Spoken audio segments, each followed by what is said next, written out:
On the 22nd of January 2020, 633 suspected cases were reported. They describe the clinical and epidemiological aspect of the first two confirmed COVID-19 cases in the Philippines, both admitted to the National Infectious Disease Referral Hospital in Manila. ECQ was imposed on March 15, 2020.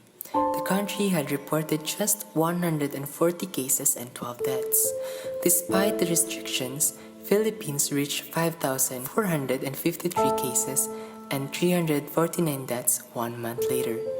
The government relied heavily on the police and military to ensure all health protocols were followed.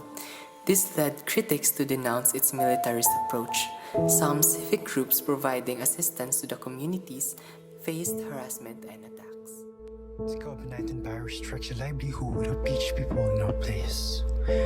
Every business is forced to be closed because their income is not enough, even just equal from their capital. In the first wave of pandemic, there was panic buying happened in the market. Law enforcement are being brutal to the people, and a lot of people are fighting just to get essential equipment that was told in the news, such as alcohol, face mask, goods, and a lot more. Today, Philippines is a standstill. Normally, Philippine streets are filled with workers, families, group of friends, and crowded gatherings. Now, there are public health orders and law enforcement in the streets which restrict people from leaving their homes unless for essential purposes. The first week of the pandemic is boring because it became my habit to go outside every afternoon to entertain myself, like going to the gym, playing basketball, going to my friend's house, or going to the workplace of my friend to have fun.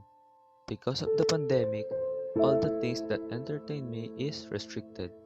So, I hold my cell phone every day, watch movies, and play games on my computer to entertain myself.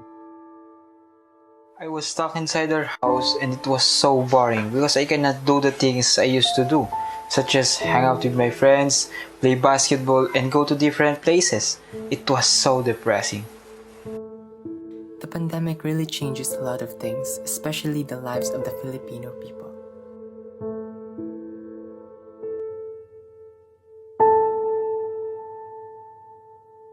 It has been 2 months since a quarantine was implemented, and the effects of COVID-19 on businesses in the Philippines are drastically being felt, with several establishments forced to close.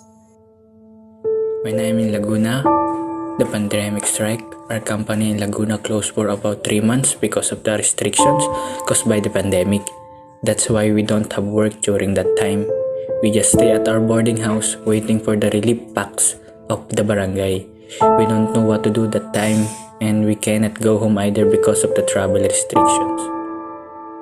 Certain businesses that are labeled essential have been allowed to continue running, while other businesses and jobs obliged to close and don't operate. Public markets are strictly implementing the rules of social distancing, with some municipalities providing mobile palenques to their citizens.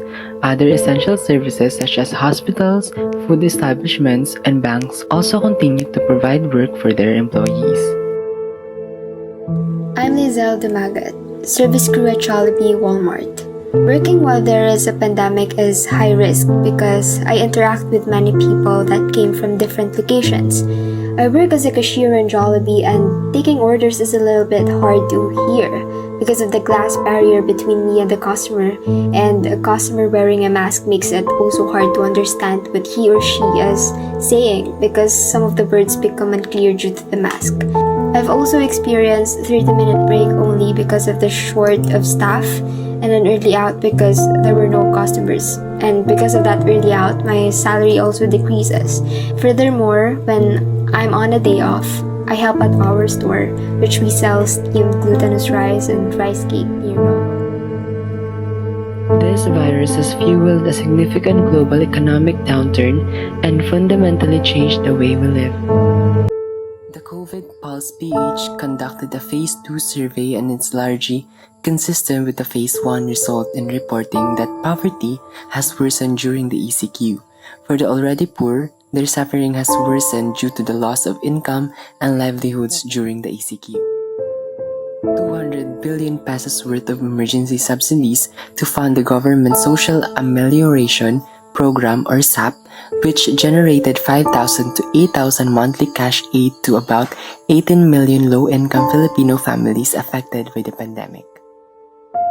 Over 28 million students stayed at home because of the safety protocols being implemented, and in order to respond to the needs of learning, the government provides some alternative ways to continue the school year. Even the education system changed.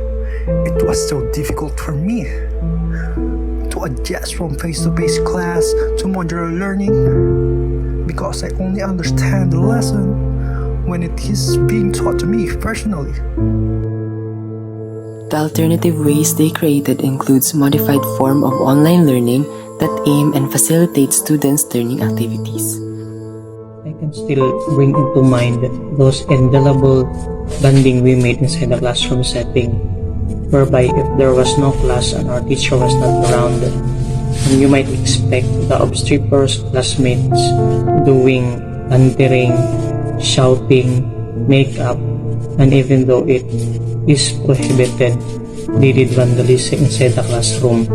Though we were messy then, but when every time I reminisce those precious memories in high school journey, my tears flowed uncontrollably. Online learning might be in terms of synchronous, real-time lectures and time-based outcome assessments, or asynchronous, delayed time activities like pre-recorded video lectures and time-independent assessments.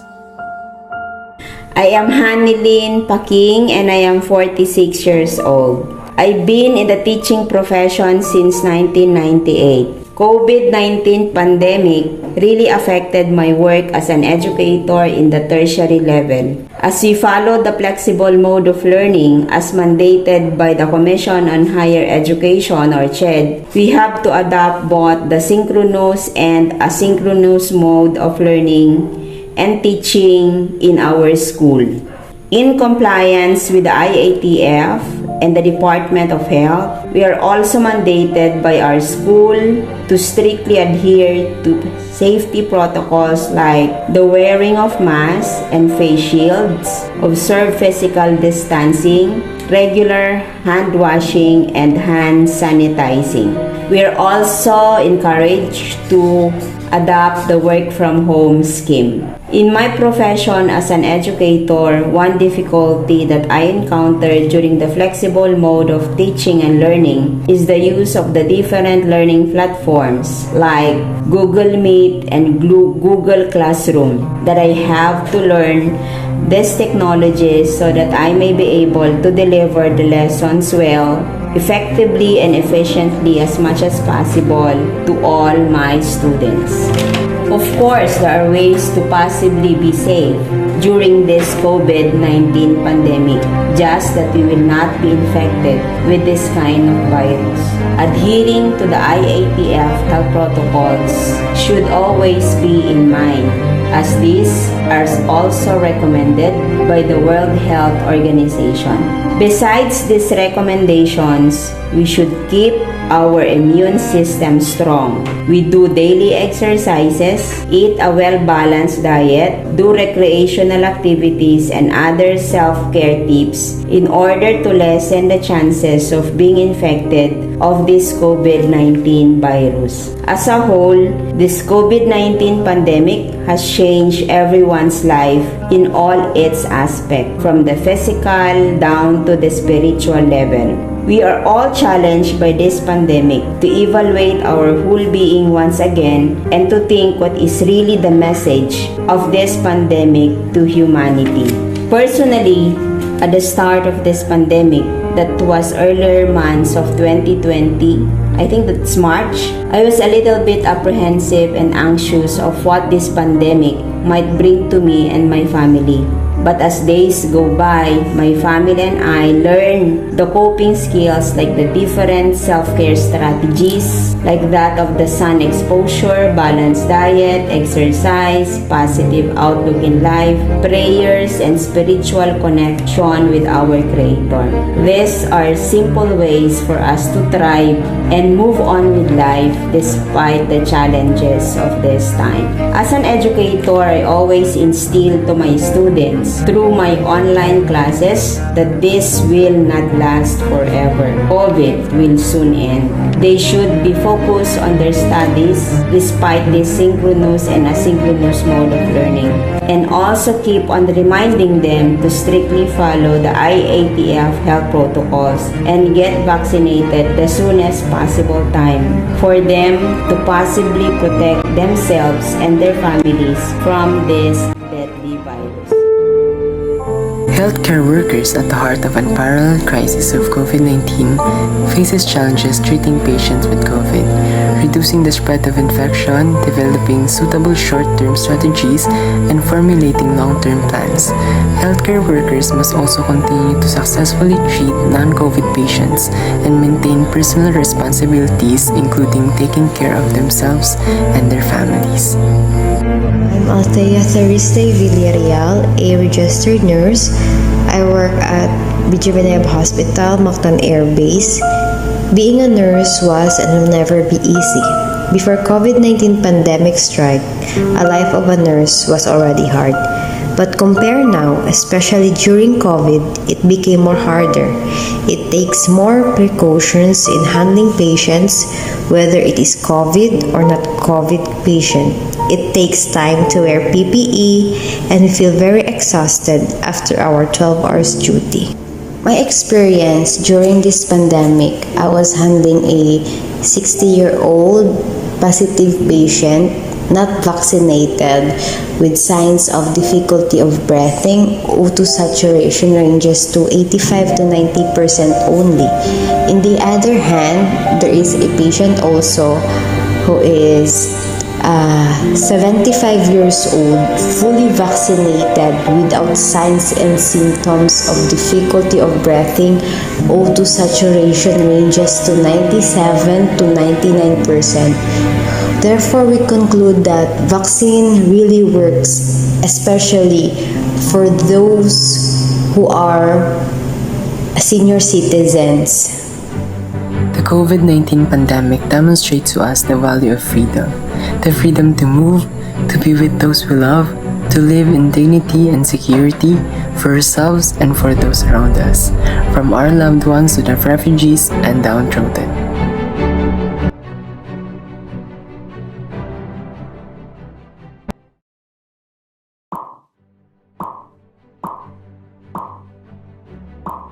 Aside from researching facts, we also research about the unreliable information circulating to the internet. Some example of this are eating banana can prevent COVID infection, poultry can prevent from acquiring COVID, COVID was not man-made, COVID-19 vaccines are dangerous, and the Philippines is poorly prepared for the pandemic.